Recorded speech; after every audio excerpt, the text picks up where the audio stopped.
Hi friends, நான் இன்னைக்கு ஒரு விஷயத்த ரியலைஸ் பண்ணேன். என்னன்னா, எனக்கு ரொம்ப பிடிச்ச பாட்டு ஒன்று ரொம்ப வருஷத்துக்கு அப்புறம் இன்னைக்கு நான் கேட்கும்போது அந்த பாட்டோட ஃபர்ஸ்ட் லைன்லேருந்து லாஸ்ட் லைன் வரைக்கும் எனக்கு அவ்வளோ அழகாக மனப்பாடமாக தெரிஞ்சிருந்தது. எப்படி?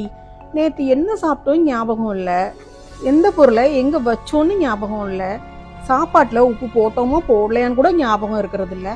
ஆனால் அந்த பல வருஷத்துக்கு முன்னால் கேட்ட பாட்டு மட்டும் நமக்கு எப்படி ஞாபகம் இருந்துச்சு அப்படின்னு யோசிக்கும் போது தான் ஒரு விஷயம் புரிஞ்சுது. என்னன்னா, நாம் சின்ன பிள்ளைங்களா இருக்கும் போது நம்மளோட சர்க்கிள் ரொம்ப சின்னது.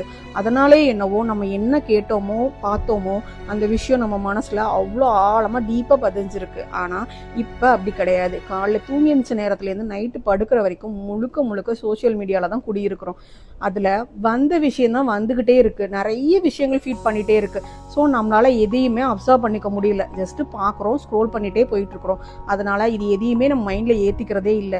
அதனால கூட இப்போ வரக்கூடிய trending songs and trending dialogues எதுவுமே நமக்கு ஞாபகத்துல இருக்கிறது இல்லை. சர்டன் பீரியடுக்கு அப்புறம் மறந்துருதும்.